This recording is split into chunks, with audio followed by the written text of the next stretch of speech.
Good afternoon and welcome to M.M.E. I'm your host Blind Prime, and for today I will be talking about Flame on Jhonny from a retro cardback Marvel Legends Fantastic 4-Wave blister pack, so it had the big bubble. My advice to you if you ever get a blister pack is to cut from the bottom. And there's always that little bottom lip right at the bottom of the cardboard sheet on the back. You can slip your scissors in there and snip away. And that allows you to just pull the figure out from underneath, and you can save a lot of that nice artwork on the back of a card if it has any good artwork. I mean, I never know if it has any good artwork, but I always try my best to save my blister packs, just in case my sighted friends want to see some neat artwork. I mean, then again, I have no idea, so I could just have something that's just a black piece of cardboard hanging on my wall for all I know. But, you know, it's all about making your place look better by hanging things on the wall. That's what gives the place a touch of you. Even if you can't see it, you are still you. So put it all up there. That way when people visit, they know who you are by seeing what you collect and, what you display for them.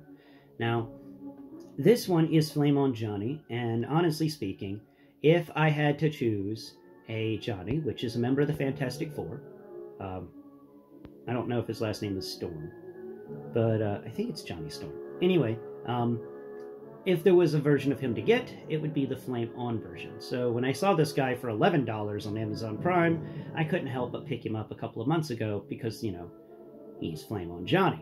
Now, all I need is a Ben thing, who wears a overcoat and has the hat and the sunglasses. I heard Toy Biz did it years ago, and now I kind of want that figure. I hope I can get a hold of it in the next few months. That would be fun, so I can complete my version of the Fantastic Four. Though the Mr. Fantastic in my version of the Fantastic Four here absolutely sucks. I do not like him. I wish they had more stretchy parts. What is up with Hasbro and not giving Mr. Fantastic the stretchy parts he needs to become the hero that we all know he is? Instead, they gave him spirit fingers. Crazy spirit fingers that extend. And, I watched Mallrats, and I heard the things that the main character of Mallrats asked Stan Lee, and I can't help but wonder, did the designers of Marvel Legends take those questions into account?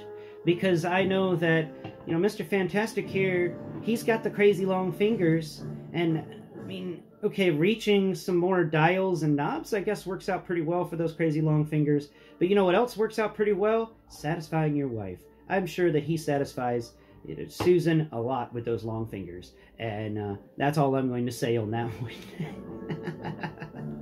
I've got Susan Storm here from the same wave that was the Doctor Doom, the Build a Scroll wave. So I got the Susan Storm and the Mr. Fantastic from that wave, because I thought they'd be cooler. I did not get the Ben Grimm. Kind of regretting I didn't get the Ben Grimm, but oh well. Now, Susan here, I gave her I took some moldable plastic that I purchased off the internet. You can just stick it in the microwave, it becomes malleable, you can play with it and give yourself first-degree burns, and create stuff.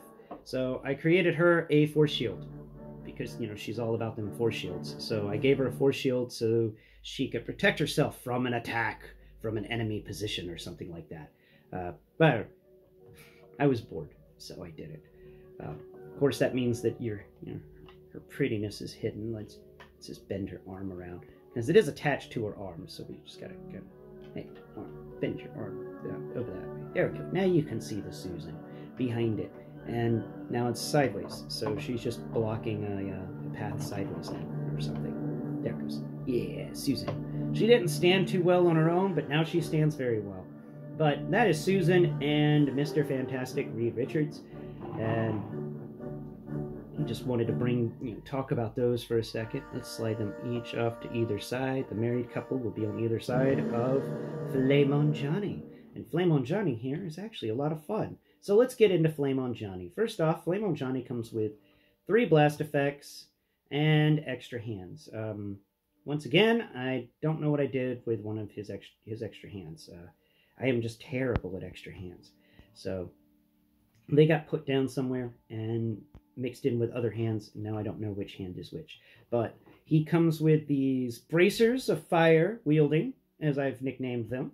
They are these weird spiral-like things that he can put on his arms. I think they're really neat because you can spread them out and they're like little flames. But you can put them on other things, like Mr. Fantastic here. Yes, yes, Johnny's been wanting to melt Mr. Fantastic for a long time, and now he can melt him. Oh, it's all over his hand. Oh, Mr. Fantastic. Oh, no, and the fire's on your face. Oh, no. So you can have a little fun with the fire effects, like putting one around his head or something like that. I like that. And it's fun to be able to have accessories that you can use with other figures to make the, to make your dioramas a bit more, effective and interesting. Now, he also comes with what I call the, Angry Hades mode. You have this fire effect. You can just slip on his shoulders, and now he's Angry Hades from Hercules. Yeah, works out pretty well, right? You just take that off, and he's no longer angry Hades. I'm having a hard time with that. Now let's take a look at that with this. I mean, this guy, the Cobra Bat, he's kind of terrifying. But if we can put the flames around his shoulders, oh, his terrifyingness is increased by a factor of 10. For now, he has the Hades flames around his neck. Ooh. It's fun. All right, let's put these guys back to back, and let's see if the how Jhonny compares up to the Cobra Bat. The top of Johnny's flames from the top of his head are actually taller than the bat. Now, shoulder-wise, him and the bat are at the right. They're at equal shoulder height. So Johnny Storm here is taller than the bat, but not as heavy. Yeah, not as heavy. The bat here is a beefier dude than Jhonny. Johnny's a bit thinner. So that's a little comparison of those two. We'll put them side by side. If anybody wants to take images, boo. All right, let's put that off over here and take away his Hades fire. There we go. Now we're going to give the Hades fire back to Jhonny here because that's really cool. That's a fun accessory. You can add it to many other figures to kind of emphasize anger, kind of like at an anime or something. So those of you who do stop motion animation with action figures, this would be a fun accessory to add to anybody like who's angry or something. You can just plop this on to emphasize anger. I think that's a cool idea. So we're going to set the fire effect off to the side. It is a fun effect. It's got some good textures to it. If Jhonny will stand, I'll explain the textures real quick. It's got some spiky flames to it. They did a decent job with how fire curls. They did get the curls of fire in there and the long tongues of fire sticking up. It works out pretty well. This feels like it's either a big spiky shoulder harness or it's a bunch of fire. Take your pick. So we're going to set... I mean, if you just colored it silver, it'd be a big spiky mess. I wonder if they do that for Marrow. Give us something like that if they ever made the Morlock Marrow and have them have that piece, but instead of it being spikes, it being white bones. That would be cool. All right, so let's get into the figure itself now that we're done talking about the accessories and playing around with them. The figure himself here is pretty nice. He's got some great articulation. His head goes up super far so that you can have him doing his flying as he is, flamed on. Now, I think the biggest thing missing from this action figure would be that the bit of fire that comes from the bottom, from his legs. So if they had like a little sleeve or something of fire that you could put on his toes and his lower legs, I think that would be an amazing addition to this figure to really help, since it can pick its head up so far and do the flying thing. Like you could put his fist forward like that. Yeah. Okay. So that's something that he can do. He's got some great articulation. And his head can move down super far. Like he can now hover above a battlefield and actually be able to look down at the battlefield below him, which is really good. I haven't seen a figure with this amount of head articulation. That's some good head articulation. Straight up, that is using two separate joints in there to make an amazing head articulation, at least for forward and backward movement. Now the side is not very much, and the side crack on that side isn't very much, but you can get him that sideways tilt of the head, kind of questioning like, what's going on down there, huh? Or, you know, he's up this way and his head's tilted off to the side like, I'm sorry, what am I flying at? I think that's neat. You can do that. It's 360-degree spin on the head, and that's about it for the head. It's decently articulated, in my opinion. Now we're going to come down, we're going to talk about the head sculpt real quick, and then we'll move on to something else. His face sculpt is excellent. I love the mouth there. It's decent. The nose is just sharp in there. It's got a sharp nose. His eyes are... That's really good. I like that he's even got eyebrows while in fire mode. And it makes me wonder, if this guy ever grew a beard, would he also have his beard in fire mode, you know? If he flamed on with a beard, would his beard become fire? That's a neat little thing. I don't know if that's happened in the comics. Let me know if that's happened in the comics in the comments below. Alright, so the head fire comes up, it little spirals a bit. Feels like the wind has touched it. It's got a little curls to it. It's quite excellent. Now, there's not much sculpting on the majority of the body here. We got a lot of muscle sculpting, but they didn't give us little tongues of fire sticking out of places, really, which is a shame. For the shoulders, he's got some... Holy crap!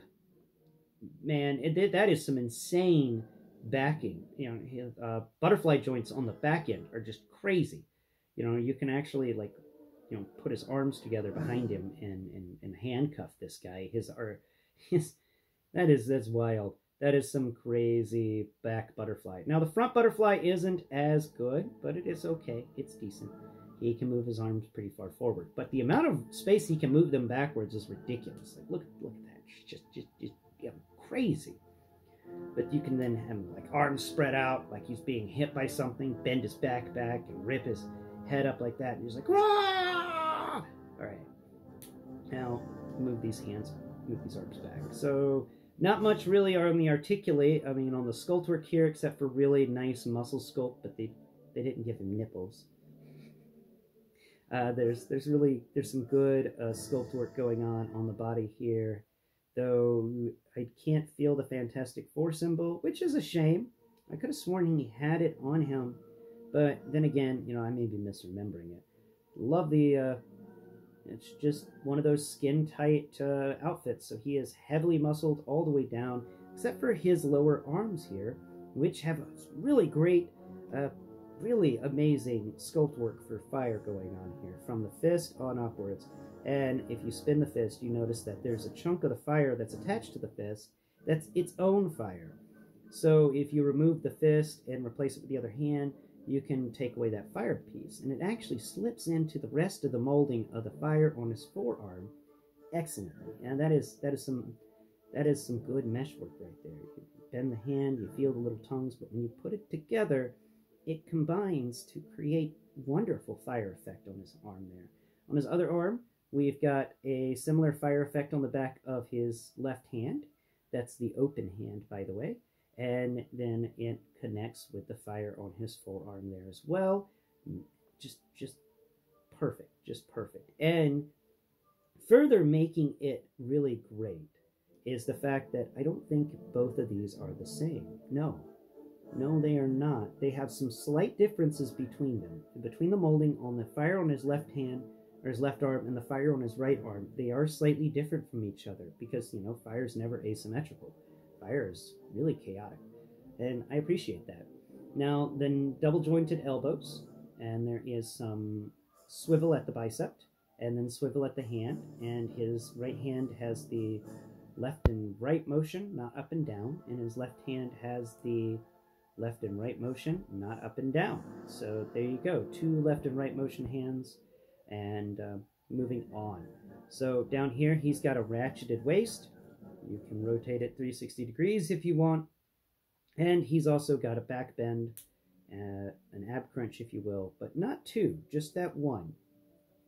Now, coming down here further, we've got the thigh swivel, and he can kick forwards decently well, but not too far. He can't really kick back at all because of his big old butt. This guy's got kind of a bubble butt, honestly. but you can't have him kick back because of that butt. That is kind of annoying. Forward kick, though, is also kind of annoying because this guy can get into some poses. So there is a little articulation problem there, and I do wish they had given him drop-down hinges like in G.I. Joe. I think that would have allowed him to do some more kicking poses. But I think he's more on the punchy punch kind of fighter.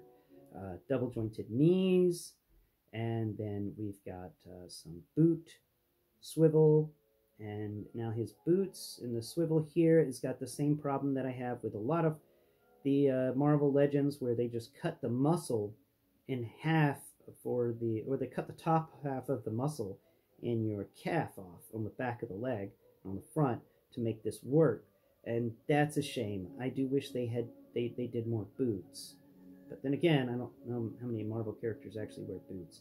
So coming down further, we've got that, the boot swivel there. The foot can rotate all the way around. You can make him have a broken foot, and that joint can move back and forth decently well. That's a really fun joint. And yeah, that's about it for his articulation. On the bottoms of the feet, no sort of sculpt work at all. And there's no additional sculpt work on this guy other than muscle sculpt work, which is a shame. They could have put some more fire around his feet. I think having some fire on his booted areas, that would have helped out a lot if there was fire coming down. So when you twisted that boot, you wouldn't have it cut through the muscles. You would just have there be fire there, and that would have changed the feel of it and make it feel more organic than it actually does. Like the G.I. Joe classified stuff really has it on the organic feel of some of these joints, especially when it comes to the boot spin. But that is Flame on Jhonny. Quite an excellent figure overall. Rating I'd give this guy is, I'd give him a 7 out of 10. I think he's got some great parts to him, and I think that he's just lacking in some more some more sculpt work. Maybe another joint in the core of his body so that Jhonny can do some really fun flame acrobatics in the sky on a flight stand. I think giving him 2 joints in the core would have worked out pretty well for this guy. And yeah, that's all I got to say on him. He's an excellent figure overall, and I'm glad to have him in my collection. And also, I'm very happy that I only spent $11 on him. I think that was basically a steal at the fact that you're getting a very well-articulated Jhonny.